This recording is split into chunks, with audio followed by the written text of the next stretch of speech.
5 dias sem comer, o seu coração para ou se fortalece? Essa é a pergunta que vamos responder minuto a minuto, dia a dia. Eu sou o Dr. André, cardiologista, e vou te guiar por uma viagem curta, mas intensa. O que realmente ocorre com o seu coração durante os 5 dias seguintes a um jejum prolongado. Antes de mais nada, um aviso essencial. Jejum prolongado pode trazer benefícios, mas também riscos reais, sobretudo arritmias por perda de eletrólitos, síncope e descompensação em doenças cardíacas. Não faça jejum de vários dias sozinho se você tem pressão alta instável, arritmias, insuficiência cardíaca descompensada, diabetes em uso de insulina, está grávida ou amamentando, é menor de 18 anos, tem histórico de transtorno alimentar ou usa medicações que exigem ingestão de alimento. Procure avaliação médica antes de tentar um protocolo desses. Se você gosta de conteúdo baseado em ciência e quer entender o mecanismo por trás de cada mudança, curta e inscreva-se. Vamos explicar cada dia com evidências e cautela. No primeiro dia, a palavra-chave é a adaptação. Quando você interrompe a ingestão calórica, o corpo usa primeiro aquilo que tem de mais acessível, glicogênio hepático e muscular. Esse glicogênio é armazenado com água. A cada grama de glicogênio, há cerca de 3 a 4 gramas de água associada. Resultado prático, nas primeiras 24 horas, muitas pessoas observam uma queda no peso corporal, que é em grande parte glicogênio e água, não gordura. Para o coração, isso já traz efeitos mensuráveis. Com a queda da glicemia e da insulina, o metabolismo corporal começa a deslocar-se da glicose para ácidos graxos livres e para corpos cetônicos como fontes de energia. O miocárdio, o músculo do coração, é adaptável, prefere substratos que ofereçam energia eficiente. Em situações de menor oferta de glicose, ele aumenta a captação de ácidos graxos e cetonas. Cetonas são um combustível limpo e eficiente para as mitocôndrias cardíacas, geram ATP de forma eficiente e, em alguns relatos clínicos, isso se traduz em maior estabilidade energética do coração. Clinicamente, pacientes em jejum também apresentam queda da pressão arterial em muitos relatos, atribuída à redução da insulina e à perda de volume inicial. Há relatos e estudos que observam redução pressórica nas primeiras 24 a 48 horas, mas isso varia muito entre indivíduos. Em termos práticos, no dia 1, o coração troca a marcha, menos glicose, mais gordura e cetonas, e isso pode resultar em sensação de leve tontura, queda de pressão ao levantar e economia energética cardíaca. Para a maioria das pessoas saudáveis, é uma transição tolerável. Para quem usa medicação antihipertensiva, diurética ou tem doença cardíaca, essa fase exige supervisão. No segundo dia, a história evolui para a cetose. Após esgotamento parcial do glicogênio, o fígado inicia com mais intensidade a produção de corpos cetônicos. Beta-hidroxibutirato e acetoacetato são liberados na circulação. O cérebro começa a beber cetonas como fonte estável de combustível, e ao mesmo tempo, o coração continua a usar essas moléculas. Por que isso importa? As cetonas são metabólitos que, em condições controladas, produzem menos espécies reativas de oxigênio e dão energia de forma eficiente às mitocôndrias cardíacas. Em termos práticos, isso pode melhorar a eficiência contrátil e reduzir a demanda de oxigênio por batida. Há estudos sendo publicados em revistas de alto impacto que investigam cetonas e função cardíaca, e embora parte das pesquisas ainda esteja em fases iniciais, a tendência é clara. Em modelos experimentais e alguns estudos humanos, cetonas podem reduzir a desistência metabólica do coração. Essa é também a fase em que pesquisadores descrevem efeitos sobre fatores neurotróficos, como o BDNF no cérebro. A evidência humana é mista, há estudos que mostram aumento, outros não. Relacionando ao coração, embora o BDNF seja mais comentado na neurologia, o ambiente hormonal e metabólico que favorece cetose tende a promover sinalizações celulares que beneficiam a sobrevida e a reparação celular do miocárdio de forma indireta. Ainda assim, enfatizo, mista é a palavra-chave. No cérebro, a evidência é variável, e no coração, os estudos clínicos definitivos ainda são limitados. No terceiro dia, chegamos a um ponto que muitos chamam dramaticamente de comer a si mesmo. Uma imagem forte que, traduzida com precisão, refere-se à ativação de mecanismos de limpeza celular, especialmente a autofagia. Yoshinori Ohsumi ganhou o Nobel por esclarecer esses processos. A autofagia é uma fábrica de reciclagem dentro das células, que identifica e elimina proteínas danificadas, organelas defeituosas e estruturas que atrapalham o funcionamento celular. Em cardiomiócitos, as células do músculo cardíaco, a ativação controlada da autofagia pode remover mitocôndrias alteradas e proteínas acumuladas, reduzindo o estresse oxidativo e melhorando a função celular. Estudos em modelos animais mostraram efeitos regenerativos. Em humanos, pesquisas recentes e ensaios clínicos, incluindo trabalhos que avaliam a resposta imune após 72 horas de jejum, sugerem uma reconfiguração do sistema imune. Walter Longo e colaboradores publicaram estudos indicando que ciclos de jejum podem reduzir células imunes danificadas e estimular a regeneração de novas linhas celulares, com impacto na idade biológica medida por alguns marcadores. Tradução para o coração: menos células imunes disfuncionais e menos proteína danificada significa menor potencial para inflamação local e disfunção miocárdica. Em termos clínicos, profissionais observaram melhora de parâmetros funcionais em alguns pacientes após protocolos controlados. Há relatos de melhora modesta na fração de ejeção do ventrículo esquerdo em alguns estudos, por exemplo, melhorias reportadas de ordem de poucos % percentuais. Número citado em algumas revisões é da ordem de 5,2 pontos em determinados contextos, sempre qualificando que esses resultados dependem do desenho do estudo e da população. A mensagem importante do dia 3 é esperançosa. A autofagia é um processo de limpeza que, em contexto controlado, tem potencial protetor para o tecido cardíaco. Porém, isto não significa que todo mundo deve correr para jejuar 72 horas sem avaliação. No quarto dia, o termo-chave é anti-inflamação. Muitos estudos, incluindo meta-análises citadas em periódicos como o Nutrients e trabalhos publicados em revistas de medicina interna, mostram que períodos mais longos de restrição calórica e jejum reduzem marcadores de inflamação sistêmica, proteína C reativa, CRP, interleucina 6, IL-6, e fator de necrose tumoral alfa, TNF-alfa, tendem a diminuir em resposta ao jejum. Em alguns estudos controlados, reduções significativas foram observadas.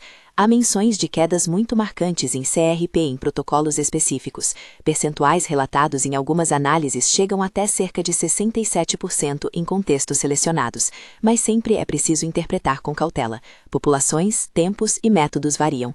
Por que isso interessa ao coração? A aterosclerose, a formação de placas nas artérias, é em grande parte um processo inflamatório. Reduzir inflamação sistêmica reduz o estímulo para a progressão de placas e diminui o risco de instabilidade dessas placas. Além disso, menos inflamação melhora a função endotelial, o revestimento interno das artérias, e pode levar à melhoria da vasodilatação e perfusão coronariana. Para pacientes com insuficiência cardíaca, uma redução de inflamação geralmente traduz-se em menos remodelamento adverso e melhor sobrevida celular. Ainda assim, ressalto que mudanças dramáticas em marcadores laboratoriais não se traduzem automaticamente em cura clínica, são sinais favoráveis, que reforçam a plausibilidade de benefício. No quinto dia, chegamos ao clímax, e aqui está o ponto onde entusiasmo encontra cautela. Em muitos protocolos, os benefícios parecem atingir um platô. Autofagia ativada, inflamação reduzida, cetose estabelecida e metabolismo cardíaco otimizado. Porém, também há um limiar de risco real que não podemos ignorar. Após 4 dias sem aporte alimentar contínuo, perdas de eletrólitos se tornam proeminentes. Sódio, potássio, magnésio e cálcio podem cair dependendo da hidratação e do estado metabólico. Esses eletrólitos são cruciais para a condução elétrica do coração. Hipocalemia, baixo potássio, e hipomagnesemia, baixo magnésio, são causas reconhecidas de arritmias ventriculares, que podem progredir para eventos fatais em circunstâncias extremas. Clínicos relatam casos de arritmia associada a jejum prolongado ou a combinações perigosas, como o uso simultâneo de diuréticos, laxantes ou abuso de substâncias que alteram o balanço eletrolítico. Além disso, a redução do volume intravascular pode precipitar síncope e queda de pressão com risco de lesões por queda ou mesmo isquemia em pacientes com doença arterial coronariana crítica. Em termos simples, no dia 5 você pode estar colhendo muitos benefícios, mas também se aproxima de um ponto em que a segurança se torna incerta, especialmente sem monitorização e reposição eletrolítica orientada por profissional. Por isso enfatizo novamente, jejum prolongado necessita de supervisão médica. Há grupos que não devem sequer considerar essa prática. Pessoas com diabetes tipo 1 ou em uso de insulina, pacientes com arritmias não controladas, indivíduos com insuficiência cardíaca instável, grávidas ou lactantes, menores de 18 anos e quem tem histórico de transtornos alimentares. Todos esses perfis têm risco aumentado de desfechos adversos. Quero dar um exemplo clínico ilustrativo, sem me expor ninguém. Atendi um paciente jovem em bom estado geral que tentou um jejum prolongado sem orientação. No quarto dia, apresentou palpitações intensas e tontura. Ao chegar ao hospital, o eletrocardiograma mostrou alterações compatíveis com arritmia supraventricular transitória, e exames laboratoriais revelaram potássio baixo e magnésio reduzido. Após correção eletrolítica monitorada e reavaliação clínica, a arritmia cessou. Esse caso simples demonstra 2 pontos. 1, que jejum pode precipitar eventos por alterações eletrolíticas. 2, que a intervenção médica pode reverter o quadro quando o problema é detectado rapidamente. Não é para alarmar sem razão, mas para sublinhar que o risco existe e é evitável com acompanhamento. Diante desse equilíbrio entre benefício e risco, qual é a alternativa prática e segura que entrega boa parte dos ganhos metabólicos sem empurrar você para o limiar perigoso do 5º dia?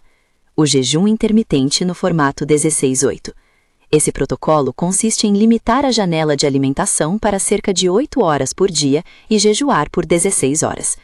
Estudos publicados em revistas como Annals of Internal Medicine e pesquisas agregadas no Nutrients mostram que 16/8 oferece redução significativa de peso, melhoria na sensibilidade à insulina, queda de marcadores inflamatórios e benefícios cardiovasculares proporcionais aos regimes mais intensos, mas sem os riscos agudos do jejum de vários dias.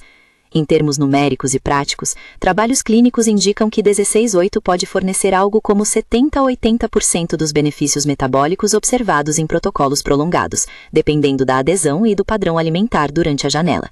Não é uma promessa milagrosa, é uma estratégia sustentável, escalável e, na maioria dos casos, segura para adultos saudáveis. Como iniciar de forma responsável? Primeiro, progrida gradualmente. Comece com um jejum noturno de 12 horas, por exemplo, jantar às 20 horas e quebrar o jejum às 8 horas. Mantenha por uma semana. Depois avance para 14 horas, jantar às 20 horas, lanche às 10 horas, por mais algumas semanas, e então experimente 16 horas, se estiver se sentindo bem. Durante as horas de jejum, água à vontade, café ou chá sem açúcar e sem adoçantes calóricos são razoáveis para a maioria das pessoas. Evite exercícios extenuantes nas fases iniciais de adaptação e monitore sinais como tontura, palpitações, fraqueza extrema ou alteração do estado mental. Nesses casos, interrompa o jejum e procure avaliação. Importante, se você estiver em uso de medicação que precisa ser tomada com alimento ou se faz uso de insulina, quer ajustar doses de remédios ou tem condição cardíaca, converse com seu médico antes de iniciar qualquer protocolo. Não recomendo automedicação nem reposição de eletrólitos sem orientação. Reposição indiscriminada também pode ser perigosa. Para quem busca suporte científico, vale lembrar que diversas publicações que discutem jejum e saúde cardiovascular aparecem em periódicos como Nature Communications, Circulation e JACC, além de revisões no Annals e no Nutrients. Pesquisas de Walter Longo sobre ciclos de jejum e reconfiguração imune e os trabalhos fundamentais de Ozumi sobre autofagia informam nosso entendimento. Há também estudos clínicos e ensaios, como protocolos do Interfast-MI e outros que avaliam aspectos específicos do jejum em populações cardiovasculares. Alguns resultados são promissores, outros ainda são preliminares, por isso a leitura crítica é necessária. Quando eu cito números, redução de CRP, aumento do hormônio do crescimento, valores relatados em certos estudos variam muito, com aumentos que chegaram a ordens de centenas por cento em contextos específicos, por exemplo 300 a 1.300% em estudos selecionados. Faço isso lembrando que os métodos e as populações variam, então tratamos esses números como indicativos, não como garantias. Voltando ao aspecto prático do cuidado cardíaco, se você tem doença arterial coronariana, insuficiência cardíaca ou arritmia, não é improvável que alguns dos mecanismos do jejum, menor inflamação, menos sobrecarga metabólica, melhora da sensibilidade insulínica, sejam benéficos. No entanto, esses mesmos pacientes são mais vulneráveis a efeitos adversos como hipotensão, desequilíbrio eletrolítico e efeitos colaterais de medicações reduzidas, sem ajuste. Por isso, qualquer tentativa de jejum prolongado nesses casos precisa de plano clínico, eletrocardiograma de base, avaliação de medicações, monitorização periódica e, quando indicado, acompanhamento laboratorial para eletrólitos e função renal. Quero também desmontar um mito. A perda rápida de peso inicial que muitos atribuem à queima de gordura é em grande parte perda de água e glicogênio nos primeiros dias. A perda de gordura real exige tempo e déficit calórico sustentado. O jejum prolongado pode acelerar a perda de gordura, mas vem acompanhado de riscos que não justificam a prática para fins estéticos sem supervisão. Por outro lado, a versão intermitente 16/8, aliada à alimentação de qualidade, exercício moderado e sono adequado, é uma estratégia comprovadamente segura e eficaz para muita gente. Para concluir, deixo um resumo prático, direto e responsável. Nos dias 1 e 2, seu corpo faz uma troca metabólica. Glicogênio e água saem, cetonas entram. O coração adapta seu combustível e pode ganhar eficiência. No dia 3, a autofagia e processos de limpeza celular são ativados, potencial de rejuvenescimento celular e efeitos imunomoduladores aparecem. No dia 4, marcadores inflamatórios tendem a cair, o que é favorável à estabilidade das artérias e da função cardíaca. No dia 5, os benefícios podem ser máximos, mas os riscos de desequilíbrio eletrolítico e arritmia aumentam. Essa é a fronteira em que o jejum deixa de ser apenas uma ferramenta e passa a demandar supervisão médica. Se o seu objetivo é segurança com bons resultados, o jejum intermitente 16/8, com progressão 12, 14, 16 horas, é uma alternativa prática e bem suportada, desde que feita com atenção às medicações, à hidratação e ao estado clínico individual. Se você está considerando começar, fale com seu clínico ou cardiologista, revise medicações, discuta contraindicações e combine exames básicos. E lembre-se, informação salva vidas, mas a aplicação deve sempre respeitar a individualidade clínica. Se este vídeo foi útil, compartilhe com 3 pessoas que você se preocupa. Essa informação pode ser realmente importante para quem tem fatores de risco cardíaco. Assista também ao nosso vídeo complementar sobre os alimentos que mais prejudicam o coração, para combinar estratégias de alimentação e proteger seu músculo cardíaco. Obrigado por ficar comigo. Volto em breve com mais explicações baseadas em ciência e com cuidado clínico.